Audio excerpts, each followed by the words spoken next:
Summer holidays வந்தாச்சு, நம்ம GT Holidays வந்தாச்சு. GT Holidays, South India's #1 travel brand. Thallakulam எலும்பு ரோஸ்ட், மார்க்கெட் மட்டன் நெஞ்சு சாப்ஸ், சிம்மக்கல் வெங்காய குடல், விளக்கு தூண் ஜிகிர்தண்டான்னு மதுரை உணவுகளை சாப்பிட பாண்டி பஜார் பசும்பொன் ரெஸ்டாரண்ட்டுக்கு வாங்க. நல்ல வெரைட்டியா ருசியா சாப்பிடலாம். சார் வணக்கம் சார். வணக்கம் சார். எப்படி இருக்கீங்க சார்? நல்லா இருக்கு சார். சார் சமீபத்தில் இந்த கராத்தே மாஸ்டர் உசேனி அவர்களுக்கு உடல்நிலை சரியில்லை அப்படின்றத நம்ம தொடர்ந்து பார்த்துக்கிட்டே இருக்கோம். சார் அவருக்கு என்ன இஷ்யூ சார்? என்ன செஞ்சால் அவர் தப்பிக்கவும் காப்பாற்றவும் ஏதாவது வழிகள் இருக்கா? அதான் சாரே ஒரு வீடியோ போட்டிருந்தாரு. ரொம்ப மன உருக்கமாக இருந்தது. என்னென்னா I'm suffering from very rare type of ஒரு பிளட் கேன்சரில் நான் சஃபர் ஆகிட்டு இருக்கேன், எத்தனை நாள் இருப்பேன்னு தெரியாது அப்படின்ற மாதிரிலாம் ரொம்ப உருக்கமாக போட்டிருந்தாரு. So first of all we will pray for him. அதுதான் முதல்ல நம்ம சொல்லணும். ரெண்டாவது, ரிகார்டிங் பிளட் கேன்சர் அப்படின்னு பொறுத்த வரைக்கும் அது ஒரு ஹியூஜ் டாபிக். ரொம்ப துரதிருஷ்டமான விஷயம் என்ன அப்படின்னா, பிளட் கேன்சர் பொறுத்த வரைக்கும் என்னென்னா, இப்போ நம்ம லங்ஸ் கேன்சர்னால் சிகரெட் பிடிச்சிருக்கான் அப்படின்னு ஒரு லேபிள் பண்ணலாம். லிவர்னால் நீ கிட்னினா நீ சரக்கடிப்ப, ஆல்கஹால் குடிச்சிருப்ப அப்படின்னு லேபிள் பண்ணலாம். இதில் பிளட் கேன்சர் பொறுத்த வரைக்கும் பார்த்திங்கன்னா முழுக்க ஜெனட்டிக்ஸ் ஒரு மெயின் ரோல் ப்ளே பண்ணுது. ஓகேங்களா? ஜீன்ஸ், அதாவது கெட்ட பழக்கங்கள் பெருசாக இல்லாமல் நம்ம மரபணுக்கள்னால உருமாற்றம் அடைகிறது பிளட் கேன்சருக்கு ஒரு முக்கியமான காரணமாக இருக்குது. ஒன்று. ரெண்டாவது இவர் பார்த்திங்கன்னா பெக்யூலராக அந்த கேஸ் பேரே சொல்லியிருக்காரு. ஏன்னா பிளட் கேன்சர் நான் சொன்ன நிறைய டைப்ஸ் இருக்குது. லுக்கீமியான்னு ஒரு டைப் இருக்குது, லிம்ஃபோமாஸ்னு ஒரு டைப் இருக்குது, அதுக்கப்புறம் ரேர் டைப்ஸ் இருக்குது, நிறைய டைப்ஸ் இருக்குது. லுக்கீமியா எடுத்திங்கன்னா ALL, AML, CLL, CLL நிறைய இருக்குது. ஆனால் இவருக்கு இருக்கிற ப்ராப்ளமே சொல்லியிருந்தார். ஐ ஆம் சஃபரிங் ஃப்ரம் ஏப்ளாஸ்டிக் அனீமியா அப்படின்ற மாதிரி சொல்லியிருந்தார். இது ரொம்ப ரேர் கண்டிஷன் தான். ஏப்ளாஸ்டிக் அனீமியா அப்படின்னா என்ன அப்படின்னு சிம்பிளாக ஒரே லைனில் நம்ம சொல்லணும் அப்படின்ற மாதிரி இருந்ததுன்னா, நம்மளோட மஜ்ஜை இருக்குல்ல சார், நம்மளோட எலும்பு மஜ்ஜைன்னு சொல்லுவாங்க. அந்த எலும்பு மஜ்ஜைலேருந்து தான் பார்த்தீங்கன்னா நம்மளோட ரத்தத்தில் 3 செல்ஸ் இருக்குது. ஓகே, நம்ம பிளட் இருக்குல்ல, ரத்தம், அதில் 3 செல்ஸ் இருக்குது. ஒன்று RBC, WBC, இன்னொன்று பிளேட்லெட். RBCன்றது பார்த்தீங்கன்னா சிகப்பணுக்கள். ஓகே, WBCன்றது வெள்ளை அணுக்கள், பிளேட்லெட்ஸ்ன்றது இந்த ரத்தக்கட்டுக்கு யூஸ் ஆகிறது. இந்த 3மே ப்ரொடியூஸ் ஆகிறது பார்த்தீங்கன்னா அந்த எலும்பு மஜ்ஜையிலேருந்து தான். இப்போ எலும்பு மஜ்ஜையிலேருந்து தான் இந்த 3மே ப்ரொடியூஸ் ஆகணும். இந்த சிகப்பு, வெள்ளை, பிளேட்லெட். இந்த சிகப்பு தான் பார்த்திங்கன்னா நம்மளுக்கு ஹீமோகுளோபின், ஆக்சிஜன்லாம் கேரி பண்ணி ஹீமோகுளோபின் குறைபாடு இருக்குன்னு இதெல்லாம் சொல்கிறோம், அதெல்லாம் சிகப்பு பொறுத்து. வெள்ளை தான் நம்ம உடம்போட போலீஸ்மேன் டிஃபென்ஸ் சிஸ்டம் மாதிரி. ஏதாவது வெளியிருந்து கிருமி வந்ததுன்னா உடனே ஷூட் பண்ணி ஃபைட் பண்ணுறது இந்த வெள்ளை. பிளேட்லெட் ரத்த கட்டுக்கு யூஸ் ஆகுது. இப்போ அடிபட்டுருச்சுன்னா நம்ம எல்லாருக்கும் ரத்தம் உடனே கட்டிக்குது. எப்படி? அந்த பிளேட்லெட்னால. இந்த 3மே சேர்ந்தது தான் இந்த ரத்தம். இந்த ரத்தம் எங்கேருந்து ப்ரொடியூஸ் ஆகுது, இந்த செல்ஸ் எல்லாம் எங்கேருந்து ப்ரொடியூஸ் ஆகுதுன்னு பார்த்தீங்கன்னா இந்த எலும்பு மஜ்ஜையிலேருந்து, போன் மேரோலேருந்து. அந்த போன் மேரோவே வேலை செய்யலைன்னா அப்போ இது 3மே ப்ரொடியூஸ் ஆகாது. இந்த கண்டிஷன் பேர் தான் ஏப்ளாஸ்டிக் அனீமியா. அப்போ அந்த எலும்பு மஜ்ஜையே பார்த்தீங்கன்னா வேலை செய்யாமல் செயலிழக்குது. அப்படி செயலிழக்கிறதுனால ப்ரொடியூஸே ஆக மாட்டேங்குது. சிகப்பும் ப்ரொடியூஸ் ஆகலை, வெள்ளையும் ப்ரொடியூஸ் ஆகலை, ரெட்டும் ப்ரொடியூஸ் ஆகலை, பிளேட்லெட்ஸும் ப்ரொடியூஸ் ஆகலை அப்படின்னும் போது அது பேர் தான் ஏப்ளாஸ்டிக் அனீமியா. ஏன் சார் இந்த மஜ்ஜை வேலை செய்யாமல் போகுது அப்படின்ற மாதிரி ஒரு கேள்வி நம்மளுக்கு எழும். கண்டிப்பாக இந்த மஜ்ஜை வேலை செய்யாமல் போகிறது, இந்த கண்டிஷன் பேர் தான் ஏப்ளாஸ்டிக் அனீமியான்றது ஒரு ரேர் கண்டிஷன் தான். நான் சொன்ன மாதிரி ஜெனட்டிக்ஸ் ஒரு ரோல் ப்ளே பண்ணுது. ஜெனட்டிக்ஸை தாண்டி ஒரு சில நேரத்தில் ஆட்டோமியூன் டிசீசஸ், ஆட்டோமியூன்னா நம்ம உடம்போட எதிர்ப்பு சக்தி சில நேரத்தில் கோளாறாக வேலை செஞ்சு நம்ம உடம்போட மஜ்ஜையே போய் அழிச்சிருது. ஓகே, ஸோ நம்மளே நம்மளுக்கு சூனியம் வச்சுக்கிற மாதிரி நம்ம எதிர்ப்பு சக்தியை நம்ம மஜ்ஜையை போய் அழிக்கிறது தான் ஆட்டோமியூன் டிசீஸ்ன்னு சொல்லுவாங்க. இது 2. மூணாவது சில நேரத்தில் ரேடியேஷன்ஸ், கதிர்வீழ்ச்சி. ரொம்ப நாளாக இந்த கதிர்வீழ்ச்சி இடத்துலேயே இருக்காங்கன்னா அந்த கதிர்வீழ்ச்சி பட்டு இந்த மஜ்ஜைகள்லாம் செயலிழக்குது. ஓகேங்களா? இது பார்த்திங்கன்னா இன்னொரு காரணம். சில மாத்திரைங்க, ட்ரக்ஸ், ஒரு சில மாத்திரையோட சைடு எஃபெக்ட்ஸும் அந்த மஜ்ஜையை அழிக்கக்கூடிய. ஆனால் முக்கால்வாசி டைம் இது பார்த்திங்கன்னா கேன்சர் மாத்திரையாக தான் இருக்கும். இந்த கீமோதெரப்பி எடுத்துக்கிட்டு இருப்பாங்களா அந்த மாதிரி மாத்திரைங்க தான் மோஸ்ட்லி இந்த மாதிரி ஆக்கும். சில நேரத்தில் இந்த HIV மாத்திரை, அதுக்கப்புறம் ரொம்ப ரேராக ஒரு சில சைக்காட்ரி மாத்திரை இந்த மாதிரி சைடு எஃபெக்ட்ஸ் உண்டாக்கலாம். ஆனால் இவர் கேஸ் பொறுத்த வரைக்கும் அந்த மாதிரி மாத்திரை எதுவும் எடுக்கிற மாதிரி இல்லை. அதே மாதிரி ரேடியேஷன் கதிர்வீழ்ச்சி இல்லை. அப்படின்னும் போது ஆட்டோமியூன் இல்லைன்னா ஜெனட்டிக்காக தான் இந்த ஏப்ளாஸ்டிக் அனீமியா, அதாவது இந்த மஜ்ஜை ஃபெயிலியர் ஆயிருக்கு அப்படின்றது நம்மளோட பார்வையாக இருக்குது. ஸோ இந்த மஜ்ஜை ஃபெயிலியர் பொறுத்த வரைக்கும் ரொம்ப துரதிருஷ்டமான ஒரு what to do, we cannot expect, நம்ம எக்ஸ்பெக்டே பண்ணாமல் ஒரு செயல் தான் நம்ம பார்க்கணும். இது அவர் எப்போ கண்டுபிடிச்சிருப்பாருன்னு நினைக்கலாம் சார்? இதை முன்கூட்டியே கண்டுபிடிச்சிருந்தால் இன்கேஸ் எதுக்காவது நம்ம அவர் காப்பாற்றிருக்கோ இல்லை இதிலிருந்து தடுக்கவோ ஏதாவது நம்ம முன்னேற்பாடுகள் பண்ணியிருந்திருக்க முடியுமா? கண்டிப்பாக. ஆக்சுவலாக இது முன்னாடியே கண்டுபிடிச்சிருந்தா அப்படின்றதோட இது கண்டுபிடிக்கிறதுன்றது பெரிய கஷ்டம் கிடையாது சார். ஏன் அப்படின்னா உங்களுக்கு நீங்கள் யோசிச்சு பாருங்கள், RBC இந்த சிகப்பணுக்கள் இல்லை. இல்லும் போது என்ன ஆகும் பேஷண்ட் வந்து பார்த்தீங்கன்னா அனிமிக் ஆகிடுவாங்க. உடனே டக்குன்ட்டு பார்த்தா ஹீமோகுளோபின்ல டபடபடன்னு குறைய ஆரம்பிச்சிடும். நம்ம ஆவரேஜாக ஒரு ஆணுக்கு வந்து பார்த்தீங்கன்னா வந்து நம்மளுக்கு 16லேருந்து 16 கிராம் இருக்கணுன்றோம். 14லேருந்து 16 கிராம்ஸ் வந்து இருக்கணும் அப்படின்ற மாதிரி சொல்கிறாங்க. இப்போ டக்குன்ட்டு ஒரு 8 கிராம் 7 கிராம் 6 கிராம்னு ஹீமோகுளோபின் குறையுதுன்னா ஆளே வந்து ஒரு மாதிரி வெள்ளையாக வெளுத்து போன மாதிரி ஆயிடுவாங்க. எனர்ஜியே இருக்காது. ஏன்னா ஆர்பிசியே இல்லை. கண் கீழெல்லாம் பார்த்தீங்கன்னா அப்படியே வெள்ளையாக இருக்கும். ஸோ சோர்வு அடைவாங்க, மூச்சு வாங்கும். ஸோ இது டக்குன்னு வந்துடும். ரெண்டாவது டபிள்யூபிசி வெள்ளணுக்களே இல்லை அப்படின்னா உங்களுக்கு எதிர்ப்பு சக்தியே கிடையாது, போலீஸ்மேனே கிடையாது. போலீஸே நம்ம ஊரில் இல்லைன்னா அப்போ என்ன நடக்கும்? குற்றங்கள் அதிகமாகும்ல. அந்த மாதிரி போலீஸே இல்லை அப்படின்னும் போது உங்களுக்கு ஈஸியாக தொற்று நோய் டக்கு டக்கு டக்கு டக்குன்னு வந்துகிட்டு இருக்கும். மூணாவது பிளேட்லெட்டே இல்லைன்னா அங்கங்கே ரத்த கட்டுகள் வர ஆரம்பிச்சிடும், ரத்த வந்து கசிவுகள் அதிகமாகும். ஸோ இந்த மூணுமே வந்து பார்த்திங்கன்னா அறிகுறிகள் வந்து டக்குன்னு நம்மளுக்கு தெரிய ஆரம்பிச்சிடும். ஸோ நான் என்ன சொல்கிறேன்னா இதில் வந்து பார்த்திங்கன்னா ரொம்ப நாள் நோய் அப்படின்றது கிடையாது. அதாவது இந்த நோய் ஒரு 30 வருஷமாக இருந்துகிட்டு இருக்கு, 20 வருஷமாக இருந்துகிட்டு இருக்கு, 20 வருஷமாக அவர் பார்க்காம விட்டாரு அப்படின்ற மாதிரி நோய் கிடையாது. இது நம்ம அடிச்சதுன்னா உடனே நம்மளுக்கு வந்துட்டு அடுத்த மாதம் ஒரு மாதம் 2 மாதத்திலேயே வந்துட்டு நான் சொன்ன வெளிப்பாடுகள் எல்லாம் தெரியும். அப்படி தெரியும் போது ஆட்டோமேட்டிக்காக இந்த ஆளுங்க வந்துட்டு சப்ரஸ் ஆகி வீட்டில் உட்கார்ற மாதிரி இருக்காது. என்னன்னு போய் செக் பண்ண தான் செய்யணும். ஓகேங்களா?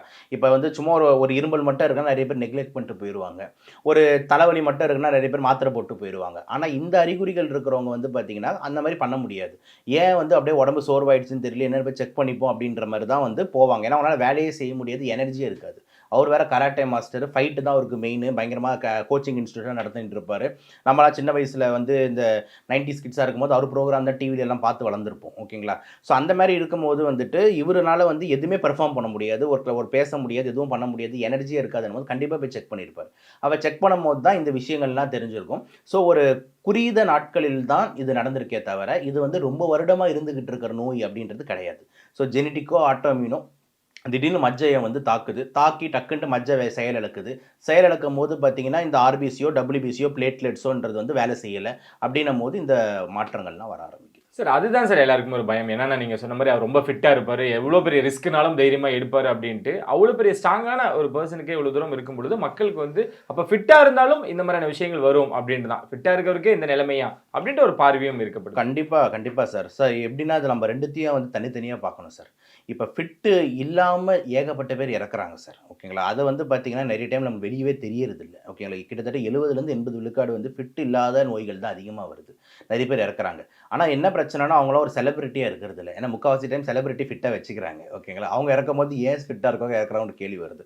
ஏகப்பட்ட பேர் நம்ம சென்சர் எடுத்து பார்த்தோன்னா எத்தனை பேர் வந்து பார்த்தீங்கன்னா சுகர் ஹையாக இறந்துருக்காங்க, எத்தனையோ பேர் வந்து பிபி ஹையாக இறந்துருக்காங்க, எத்தனையோ பேர் வந்து ஹார்ட் அட்டாக்ஸ் வந்து இறந்துருக்காங்க, ஸ்ட்ரோக் வந்து இறந்துருக்காங்க. ஆனால் இது எல்லாத்துக்கும் காரணம் வந்து பார்த்தீங்கன்னா அன்ஃபிட். அந்த 3 விஷயம் தான் வருது. என்னன்னா ஓவர் வெயிட்டு ஒன்று, ரெண்டாவது பயங்கர கெட்ட பழக்கங்கள், இந்த சிகரெட் ஸ்மோக்கிங் ரொம்ப நாளாக பண்ணிக்கிட்டு இருக்காரு, மது பிரியர்கள், ஏன்னா குடிமகன்கள்னு சொல்லக்கூடாதுன்றாங்களா, அதனால் மது பிரியர்கள். ஓகேங்களா? ஸோ இவங்க எல்லாருமே வந்து பார்த்திங்கன்னா வந்துட்டு அந்த கேட்டகரியில் வரவங்க தான் இந்த நோயால் பாதிக்கப்பட்டு ஏகப்பட்ட பேர் இறக்குறாங்க. ஆனால் இது வந்து பார்த்திங்கன்னா ஒரு பெரிய விஷயமாவோ விவாதமாக வெளியே தெரியறதில்ல. ஏன் அதுக்கு காரணம் அப்படின்னு பார்த்தீங்கன்னா அதில் வந்து நிறைய சாமானிய மக்களோ இல்லைனா வந்து ரொம்ப ஃபேமஸ் இல்லாத மக்களோ வந்து அப்படி அந்த நோய்களால் இறக்குறாங்க. ஸோ அதனால் வந்து அதெல்லாம் அண்டர் ரேட் ஆகுது. இப்போ வந்து பார்த்தீங்கன்னா இப்போ இந்த நம்ம பேசுகிற இந்த நோய்க்கு வந்து பார்த்தீங்கன்னா ஃபிட்னஸ்க்கு சம்மந்தம் இல்லாத ஒரு சில நோய்கள் இருக்குது. இப்போ 20% நோய்கள் வந்து நம்ம என்ன தான் பண்ணாலும் நம்மளுக்கு மேலே ஆண்டவன் ஒருத்தர் இருக்காண்டா, விதின்னு ஒன்று இருக்குது அப்படின்றோம்ல, அந்த மாதிரி டைப் ஆஃப் நோயை தான் இப்போ நம்ம பேசிக்கிட்டு இருக்கோம். இப்போ ஏப்ளாஸ்டிக் அனிமியா இல்லைனா இந்த ரேர் ஜெனட்டிக்ஸு, இந்த ஆட்டோமியூனு, இதெல்லாம் நம்ம கையிலேயே இல்லை, ஃபிட்னஸ் கையிலேயே இல்லை. ஃபிட்னஸ் எதை தடுக்கும்? இப்போ கரெக்டாக ஃபிட்டாக இருந்தீங்கன்னா ஹார்ட் அட்டாக்ல இறக்க மாட்டீங்க, கரெக்டாக ஃபிட்டாக இருந்தீங்கன்னா உங்களுக்கு பக்கவாதம் வராது, ஃபிட்டாக இருந்தீங்கன்னா சுகருக்கு மாத்திரை சாப்பிட தேவையில்லை, ஃபிட்டாக இருந்தீங்கன்னா பிபி ஹை ஆகாது. இது ஒரு 70-80 விழுக்காடு மக்களுக்கு வந்து உயிர் போகிறதுக்கான காரணமான நோய்களாக இருக்குது. ஓகேங்களா? அதனால தான் ஃபிட்னஸ் ரொம்ப முக்கியம்னு சொல்கிறோம். ஆனால் இந்த 20 விழுக்காடு 30 விழுக்காடு பார்த்தீங்கன்னா வந்துட்டு என்ன தான் ஃபிட்டாக இருந்தாலும் இந்த சம்மந்தம் இல்லாத நோய்கள் அப்படின்னு இருக்கும்போது தான் இந்த மரபணுக்கள், ஜெனட்டிக்ஸு, உங்கள் குடும்பத்திலேயே இருந்தது, வரலாறுலேயே இருந்தது, பிறக்கும் போதே குழந்தை ஊனமாக பிறக்குது, இதெல்லாம் ஜெனட்டிக்ஸ். அப்போ ஜெனட்டிக்ஸ் அண்ட் ஜீன்ஸ் வந்து நம்ம கையில் இல்லை, அது ஆண்டவன் கையில் தான் இருக்குது. இதான் உண்மை. ஓகேங்களா? எப்படி அந்த கரெக்டாக அந்த செல்லு ஃபார்ம் ஆகணும், செல்லு எப்போ ரியாக்ட் ஆகணுன்றது வந்து பார்த்திங்கன்னா ஜெனட்டிக்ஸ் கையில் இருக்குது. அப்போ ஜெனட்டிக்ஸ் மற்றும் இந்த ஆட்டோமியூன் பொறுத்த வரைக்கும் நம்ம கையில் பெருசாக எதுவும் இல்லை. மேக்ஸிமம் நம்ம என்ன பண்ணலன்னா ஸ்க்ரீனிங் தான் பண்ண முடியும். ஸ்க்ரீனிங்கிறது அதுக்குன்னு எல்லாருமே பண்ணிக்கணும்னா அட்லீஸ்ட் உங்கள் ஃபேமிலி ட்ரீ தெரியணும். உங்கள் அம்மா அப்பாவுக்கு என்ன, உங்கள் தாத்தா பாட்டிக்கு என்ன, அவங்க அம்மா அப்பாவுக்கு என்ன அப்படின்ற மாதிரி ஒரு ட்ரீ தெரிஞ்சுதுன்னா அதில் ஏதாவது நோய்கள் பரவுதுன்னா நம்ம போய் ஸ்க்ரீன் பண்ணிக்கலாம். எதுவுமே நம்மளுக்கு ட்ரீ தெரியல அப்படின்னும் போது நம்ம ஸ்க்ரீனும் பண்ண முடியாது. ஓகே, ஸோ நான் என்ன சொல்ல வரேன்னா, ஃபிட்னஸ்க்கும் இந்த நோய்க்கும் சம்மந்தம் இல்லை. ஓகேங்களா, இது வந்து துரதிருஷ்டமாக வரக்கூடிய ஒரு ரேர் டிஸார்டர், அவ்வளோதானே தவிர அவர் ஃபிட்டாக இருந்ததுனால தான் இத்தனை வருஷம் நல்லா ஹார்ட் அட்டாக்கோ எல்லாமே இது இல்லாமல் ஓடிக்கிட்டு இருக்காரு. ப்ளஸ் ஃபிட்டாக இருந்ததுனால தான் இப்போ அவருக்கு கொடுக்குற ட்ரீட்மெண்ட்லாம் அவருக்கு ஒத்துக்குது. இதே அவருக்கு வந்து இந்த மாதிரி ஆல்கஹால் அடித்து வந்து லிவர் ப்ராப்ளமோ இல்லைனா பயங்கரமாக ஹெவி ஸ்மோக்கரான லங்ஸ் ப்ராப்ளம் இதெல்லாம் இருந்ததுன்னா இவ்வளவு மருந்துகள் அவர் உடம்பு ஏற்றுக்காது. ஓகேங்களா, நிறைய சிக்கல் அதிகமாக இருக்கும். எப்பயுமே ஃபிட்டாக இருக்கிற இண்டிவிஜுவலுக்கு டக்குன்னு மருந்து ஏற்றுக்கும், நல்ல மெட்டபலைஸ் ஆகும், இதெல்லாம் பண்ணும். ஸோ ஃபிட்டாக இருக்கிறது இதெல்லாம் முக்கியம். இப்போ ஏதாவது ஒரு பெரிய சர்ஜரிக்கு ஒரு போகிறாருன்னா கூட வந்துட்டு அந்த ஃபிட்னஸ் அங்கே தேவைப்படுது. புரியுதா நான் சொல்கிறது? இப்போ இதே வந்துட்டு இந்த பேட் ஹேபிட்ஸும் ப்ளஸ் வந்துட்டு ரொம்ப பேடாக உடம்பு ஹை வெயிட்டில் வச்சுட்டு இருக்காங்கன்னா ஆப்ரேஷன் தேட்டரில் அனஸ்தட்டிஸ்ட் யோசிப்பார், கையெழுத்து வாங்குவார்ப்பா, இந்த வெயிட்டுக்கு இதெல்லாம் பண்ணுறது ரொம்ப ரிஸ்க்குப்பா, ஆன் டேபிளில் இறக்கிறதுக்கு வாய்ப்பு இருக்குன்னு வாங்குவார். அப்போது ஃபிட்னஸ்ன்றது எல்லா டைமும் உதவுதுன்றது தான் நம்மளோட நம்மளோட வாதமாக இருக்கே தவிர இதில் வந்து ஃபிட்னஸையும் இந்த நோயை சம்மந்தப்படுத்த வேணாம். ஃபிட்னஸ்ன்றது எப்பவுமே நல்லது தான் நான் பார்க்குறேன். ஓகே, என்னோட நாட்களை நான் எண்ணிக்கிட்டு இருக்கேன் அப்படின்ற ஒரு விஷயம். அவரு ரொம்ப ஸ்ட்ராங்காக இருந்தாலுமே கூட, ஆனால் ஒரு நாள் அவர் வாழணும்னாலும் 2 பாட்டில்கள் ரத்தம் தேவை அப்படின்றாங்க. இது எப்படி சார் நம்ம எடுத்துக்கிறது? சார் இப்போ வந்து பார்த்தீங்கன்னா அந்த மஜ்ஜைன்றது டோட்டல் அவுட்டு சார். யார் வந்து அதை கொடுக்குறாங்களோ, ப்ரொடியூஸ் பண்ணுறவங்களே அவுட்டு. ஓகேங்களா, இப்போ வந்து பார்த்திங்கன்னா நான் வந்து ஒரு நிறுவனத்தில் வேலை செய்கிறேன், அவங்க காசு கொடுத்தா தான் நாங்கள் எல்லாருமே இயங்குறோம் அப்படின்ற மாதிரி இருக்குன்னா அவங்களே மூடிட்டு போயிட்டாங்கன்னு வச்சுக்கோங்க. அப்போ நான் வேலையே இல்லாமல் நான் அதெல்லாம் முடிஞ்சிருச்சு. புரியுதா நான் சொல்கிறது? அந்த மாதிரி அந்த மஜ்ஜையே அவுட்டு அப்படின்னா அந்த சகப்பணுக்கள், வெள்ளணுக்கள், பிளேட்லெட்டு எதுவுமே வந்து உற்பத்தி ஆகாது. எதுவுமே உற்பத்தி ஆகலைன்னா எப்படி ஒருத்தர் வாழ முடியும்? ஓகேங்களா, அப்போ உற்பத்தி ஆகலைன்னா வெளியிருந்து அதை நம்ம பெற்றிருக்க வேண்டிய தேவைகள் ஏற்படுது. ஓகேங்களா, இவ்வளோ தான் அதில் மேட்ரு. இப்போ ஒரு ஆர்பிசிஸ் நம்ம கொடுக்குறோம், ஒரு ஆர்பிசியை நம்ம வந்து வருது, அந்த சகப்பணுக்கள் வருதுன்னா அதோட லைஃப் ஸ்பேன் வந்து வெறும் 120 நாட்கள் தான். 120 நாட்கள் மேலே அதனால் உயிரோடு இருக்க முடியாது. அது போய் ஸ்ப்ளீன் என்ற இந்த ஈரல் கேள்விப்பட்டிருப்பீங்க, கல்லீரல்னு சொல்லுவாங்க, மண்ணீரல்னு சொல்லுவாங்க. ஓகேங்களா, இந்த சைடு ஒரு ஈரல் இருக்குது, இந்த சைடு மண்ணீரல்னு ஒன்று இருக்குது, ஸ்ப்ளீன். அந்த ஸ்ப்ளீனில் போய் இறந்துடும். ஓகேங்களா, இறந்துட்டு அடுத்து புதுசாக வந்துட்டு அடுத்த செட்டு 120 நாளைக்கு வருவாங்க. 120 நாள் முடிஞ்சோன்னா அவங்க இறந்துருவாங்க, அடுத்த செட்டு வரும். இந்த மாதிரி வந்து அந்த ஆர்பிசி அப்பப்போ க்ளீன் பண்ணினே இருக்கும். ஓகேங்களா, நம்ம உடம்பே க்ளீன் பண்ணிக்கும். இப்போ எதுவுமே ப்ரொடியூஸ் ஆகலை அப்படின்னும் போது நம்ம வெளியேந்து கொடுக்க வேண்டிய தேவை இருக்குது. வெளியேந்து கொடுக்குறது என்ன, ஒரு வாட்டி ஏற்றிட்டு லைஃப் லாங் அதை வச்சு வாழ முடியுமோ? அதோட லைஃப் ஸ்பேன் 120 நாள் தான். ஓகேங்களா, அப்போ 120 நாள் தான் அப்படின்னும் போது வந்துட்டு நீங்கள் ஒரு பேக்கெட்டில் எவ்வளோ ஏற்றுவீங்க ரத்தம்? ஒரு பேக்கெட்டில் வந்து ஒரு டிரான்ஸ்ஃபியூஷனில் 350 400 ml தான் ஏற்றுவீங்க. ஓகே, ஆனால் நம்ம உடம்புக்கு தேவை வந்து 5 to 6 லிட்டர் ரத்தம் வந்து தேவைப்படுது. அப்படின்னும் போது நீங்கள் ஃப்ரீக்வெண்ட் டிரான்ஸ்ஃபியூஷன்ஸ் அங்கே தேவை. அதனால தான் பார்த்தீங்கன்னா டெய்லி வந்துட்டு அவர் வந்து 1 times பிளட் ஏற்றுறாங்க, எனக்கு 2 நாளைக்கு ஒரு வாட்டி ஏற்றுறாங்க, டெய்லி ஒரு பேக்கெட் ஏற்றுறாங்க, டெய்லி 2 பேக்கெட் ஏற்றுறாங்க அப்படின்னும் போது, ஏன்னா அதை பேஸ் பண்ணி தான் இப்போ அவர் உடம்பு இயங்கிக்கிட்டு இருக்கு. அப்போ ரத்தம் கிடைக்கல, ரத்தம் இல்லை அப்படின்னும் போது என்ன ஆகும்? இவர் ஆள் சோர்வாயிடுவார், டவுன் ஆகிடுவார். ஏன்னா இவர் உடம்பு ப்ரொடியூஸ் ஆக மாட்டேங்குது. இதுதான் ஏப்ளாஸ்டிக் அனீமியா. ஆனால் இதுக்கெல்லாம் ஒரே தீர்வு அப்படின்ற மாதிரி எடுத்துக்கிட்டோம் அப்படின்னா கண்டிப்பாக வந்து போன் மேரோ டிரான்ஸ்பிளான்ட். அப்படின்னா என்னென்னா, ஏன் அந்த மஜ்ஜையை மாற்றி வச்சிடக்கூடாது அப்படின்றது தான் இதுக்கு பர்மனெண்ட் தீர்வாக வந்து இருக்குது. அதுவும் சார் அவரோட வீடியோவில் நல்லா விழிப்புணர்வாக அதுவும் சொல்லியிருந்தார். போன் மேரோ டிரான்ஸ்பிளான்ட் தான் ஒரே ஆப்ஷன் சொல்கிறாங்க அப்படின்னு அவரே அந்த வார்த்தையை மென்ஷன் பண்ணியிருந்தார். ஆனால் அங்கே என்ன சிக்கல் வருதுன்னா, போன் மேரோ டிரான்ஸ்பிளான்ட்ன்றது அவ்வளவு சுலபமான ஒரு டிரான்ஸ்பிளான்ட் கிடையாது. டிரான்ஸ்பிளான்ட்னாலே கஷ்டம்தான். டிரான்ஸ்பிளான்ட் என்ன, ஒருத்தரோட உறுப்பு எடுத்து இன்னொருத்தருக்கு வைக்கிறது. இப்போ ஒருத்தர் கிட்னி வேலை செய்யலைன்னா வேலை செய்யாத கிட்னியை வந்து இன்னொருத்தர் வேலை செய்கிற கிட்னி எடுத்துன்னு வைக்கிறது. ஈரல் வேலை செய்யலையா, அந்த நம்ம மது பிரியர்கள் அடிச்சு காலி பண்ணிட்டாங்களா, அப்போ வேற ஒருத்தர் ஈரல் எடுத்து இங்கே வைக்கிறது. அதுதான் டிரான்ஸ்பிளான்ட். ஓகே, இப்போ வந்து அதே மாதிரி போன் மேரோ டிரான்ஸ்பிளான்ட் இன்னொருத்தரோட மஜ்ஜையை எடுத்து இன்னொருத்தவங்களுக்கு வைக்கிறது. அதுதான் போன் மேரோவோட டிரான்ஸ்பிளான்ட். ஆனால் இதுக்கு வந்து பார்த்தீங்கன்னா ஜென்ரலாக வந்துட்டு நிறைய க்ரைட்டீரியாஸ் இருக்குது. ஏஜ் க்ரைட்டீரியா இருக்குது. இப்போ ஏஜ் மோர் தேன் 50 அப்படின்னும் போது ஒரு ப்ராப்ளமு, இன்ஃபெக்ஷன்ஸ் இருக்கக்கூடாது, ஹெச்ஐவிஸ் இருக்கக்கூடாது, இந்த மாதிரி நிறைய க்ரைட்டீரியாஸ் இருக்குது. அதே மாதிரி வந்து ஒத்து வரணும். இந்த மாதிரி ஏகப்பட்ட சிக்கல்கள் வந்து போன் மேரோ டிரான்ஸ்பிளான்ட்டில் வந்து இருக்குது. அதனால தான் வந்து பார்த்திங்கன்னா இவருக்கு அதை செயல்படுத்துறதுக்கு வந்து மருத்துவர்கள் வந்து பார்த்திங்கன்னா அந்த ஆர்வமோ இல்லைனா வந்து செயல்படுத்துறதுக்கு யோசிக்கிறாங்க. இது ஒன்று. ரெண்டாவது ஆங்கிள் வந்து பார்க்கும்போது இந்த டிரான்ஸ்பிளான்ட், அதாவது சாமானிய மக்களுக்காக சொல்கிறேன், இது வந்து பார்த்திங்கன்னா வந்து ஒரு ஈஸி வேலை கிடையாது. ஓகேங்களா, இதுக்கு பின்னாடி பெரிய பொருளாதாரம் இருக்குது. ஓகேங்களா, ஒரு லிவரை மாற்றணும் அப்படின்னு பார்த்தீங்கன்னா ஃபாரினில் எல்லாம் 2 கோடி 3 கோடி ஆகுது. அதை கம்பேர் பண்ணுறப்ப இந்தியாவில் வந்துட்டு பார்த்தீங்கன்னா நவீன தொழில்நுட்பம் யூஸ் பண்ணி கம்மி ரேட்டுக்கே தராங்க. ஆனால் கம்மி ரேட்டுன்றது நம்மளுக்கு கம்மி கிடையாது. எவ்வளோனா ஒரு 50 லட்சம் ஆயிடுது, 40-50 லட்சம் ஆயிடுது. அதுக்கப்புறம் வந்துட்டு அது மாத்திரை சாப்பிட்றது அது இதுன்னு எடுக்கும்போது உங்களுக்கு ரேட் ஆகுது. அப்போது ஒரு சாமானியர் வந்து பார்த்தீங்கன்னா அந்த 30 லட்சம் 40 லட்சம் 50 லட்சம்ன்றது அஃபோர்ட் பண்ணுற இடத்துல இருக்காங்களான்றது ஒரு கேள்விக்குறி. புரியுதா நான் சொல்கிறது? அப்போ அதனால தான் நான் என்ன சொல்கிறேன்னா, இந்த உறுப்பு மாற்றுன்ற ஆங்கிள்ன்றது வந்து பார்த்தீங்கன்னா எல்லாருனாலையும் செய்யறதுக்கு கஷ்டம், முடியாது. அப்போ ஏன் இந்த நோய்களை வராமையே தடுத்துக்கணும் அப்படின்றது தான் வந்துட்டு நம்மளோட கான்செப்டாக வந்துட்டு இருக்கே தவிர, மற்றபடி வந்துட்டு காசு இருக்கிறவங்க பண்ணலாம், இல்லாதவங்க என்ன நிலைமை அப்படின்றது தான் வந்து ஒரு பெரிய கேள்விக்குறி. ஏன்னா உறுப்புகளும் அவ்வளோ ஈஸியாக கிடைக்காது, டிமாண்ட் ரொம்ப அதிகம். ஓகேங்களா? இப்போ எனக்கு ஏற்ற மாதிரியே கிட்னி வந்து நம்ம வெயிட்டிங் லிஸ்ட்டில் இருப்போம். சார் நீங்கள் வந்து 200வது வெயிட்டிங் லிஸ்ட், இந்த ட்ரெயின்லாம் புக் பண்ணுவாங்க தெரியுங்களா? சார் நீங்கள் RAC, நீங்கள் வெயிட்டிங் லிஸ்ட் நம்பர் 10, நீங்கள் வெயிட்டிங் லிஸ்ட் நம்பர் 50, அந்த மாதிரி நம்மளுக்கு முன்னாடி ஒரு 1000 பேர் லிவருக்கு வெயிட் பண்ணுவோம். நம்மளுக்கு முன்னாடி ஒரு 200-300 பேர் வந்து கிட்னிக்கு வெயிட் பண்ணுவாங்க.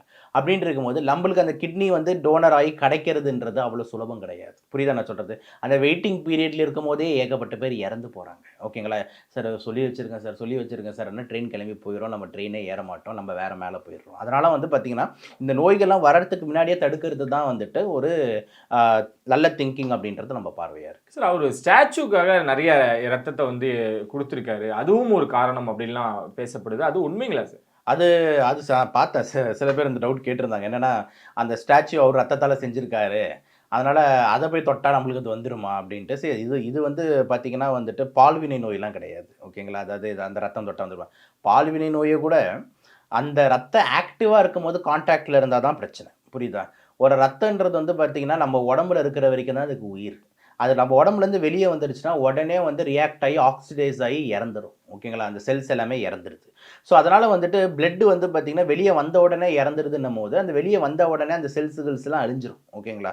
அப்போ அதை தொடுறதுனால வந்து எனக்கு நோய் வந்துருமா இந்த மாதிரிலாம் சில பேர் கேட்டிருந்தாங்க. அதெல்லாம் வாய்ப்பே கிடையாது.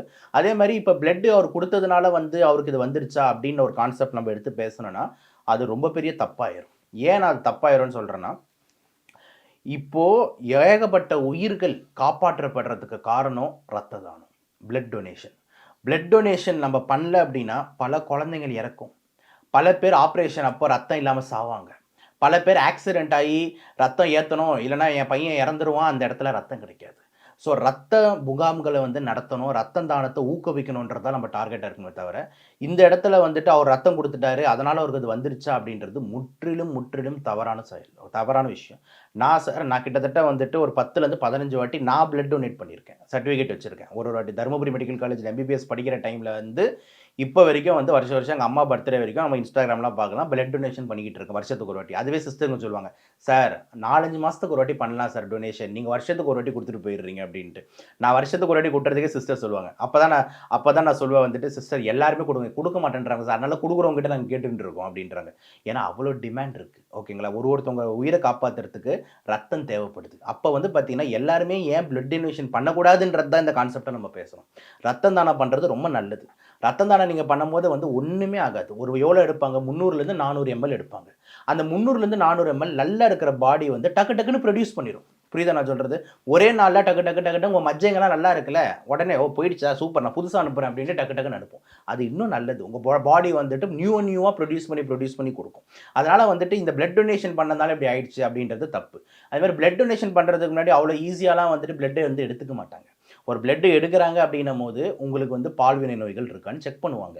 உங்களுக்கு பிபி ஹையாக இருந்தால் எடுக்க மாட்டாங்க, உங்களுக்கு சுகர் இருந்தால் எடுக்க மாட்டாங்க, உங்கள் ஹீமோக்ளோபின் 12 கிராமுக்கு கம்மியாக இருந்தால் எடுக்க மாட்டாங்க, உங்களுக்கு வந்து வெயிட் வந்து 45-50 கிலோக்கு கீழே இருந்தால் எடுக்க மாட்டாங்க. இதெல்லாம் செக் பண்ணி தான் உங்களுக்கு ஊசியே போடுவாங்க ஃபஸ்ட்டு. அதனால் யாரும் அந்த ரத்த தானத்தை பார்த்துலாம் பயப்படாதீங்க. ரத்த தானம் பண்ணுறது ரொம்ப நல்லது. நீங்கள் வந்து உயிரோடு இருக்கும்போது ஒரு 5-6 பேரை வந்து காப்பாற்றுறீங்கன்னு நினச்சிக்கோங்க. சில பேர் டாக்டர் படிக்கணுன்ட்டு ஆசை இருந்திருக்கலாம், இல்லை டாக்டர் ஆகலைன்னு ஒரு இது இருக்கலாம். ஆனால் நீங்கள் டாக்டர் ஆகலைனாவே நீங்கள் வந்து இன்னொருத்தவங்க உயிரை காப்பாற்றுற விஷயங்கள் வந்து பார்த்திங்கன்னா இந்த ரத்த தானம், உறுப்பு தானம், உடல் தானம். அதனால் இந்த தானத்தை வந்துட்டு நம்ம வந்து ஏன்னா சார் இப்போ பாருங்கள் எவ்வளோ பேர் வந்து நம்ம இறந்ததுக்கு அப்புறம் வந்து உடம்பு எரிச்சிடுறோம். ஓகேங்களா? அந்த உடம்பு வந்துட்டு ஒரு மருத்துவமனைக்கிட்ட போகுது அப்படின்னு பார்த்தீங்கன்னா அவங்க வந்துட்டு அந்த மருத்துவ மாணவர்கள் இந்த நரம்பு இங்கே போகுதுடா, இந்த கழுத்து நரம்பு இங்கே வருதுடா, இந்த கை இங்கே இருக்குடா, இந்த கையில் வந்து இந்த இப்படி இருக்கடா, காலுகள் அப்படின்னு சொல்லிட்டு அதை வந்து அறுத்து படிக்கிறாங்க. ஓகேங்களா? அது யூஸ்ஃபுல் இல்லை. சும்மா வந்துட்டு அந்த எரிச்சு நம்ம சாம்பலாக்கிறதுக்கு அந்த தானம் கொடுக்கும் போது மருத்துவ மாணவர்கள் இன்னும் ஈஸியாக அதில் ஆராய்ச்சி பண்ணுறதுக்கும் ரிசர்ச் பர்பஸ்க்கும் கொடுக்கறதுன்றது நம்ம அடுத்த ஜென்ரேஷன் வருங்கால ஜென்ரேஷனுக்கு அந்த உடம்பு ஏன் யூஸ் ஆகக்கூடாது. அதே மாதிரி நம்ம கண் தானம், நம்ம இறந்ததுக்கு அப்புறம் கண்ணுக்கு உயிர் இருக்குது, அந்த கண் விழிக்கு உயிர் இருக்குது. ஆனால் நம்ம அதை போட்டு எரிச்சிடுறோமே. ஆனால் அந்த கண் விழி கொடுத்தோம்னா நம்ம கண் இன்னொருத்தர் உடம்புல நின்று பேசும்ல. ஓகேங்களா, அடுத்த டைம்லேருந்து பார்க்கும்போது கூட இது சபரி சாரோட கண் அப்படின்ற மாதிரி வந்துட்டு நான் இறந்ததுக்கு அப்புறம் கூட அந்த கண் பேசிக்கிட்டு இருக்கோம்ல. அப்போ இதெல்லாம் வந்துட்டு நல்ல விஷயம், ரொம்ப ஊக்க வைக்க வேண்டிய விஷயமே தவிர தயவு செஞ்சு இந்த கொடுத்த இவர் கேஸை வச்சு ஐயோ இந்த தானமே பண்ணக்கூடாது போலடா எனக்கு கேன்சர் வந்துருச்சுன்றாங்க வேணான்றதான் நம்ம வாதமாக இருக்கு. ரொம்ப நன்றி சார், தெளிவான விளக்கம் எங்களுக்காக கொடுத்ததுக்கு. வாய்ப்புக்கு நன்றி சார்.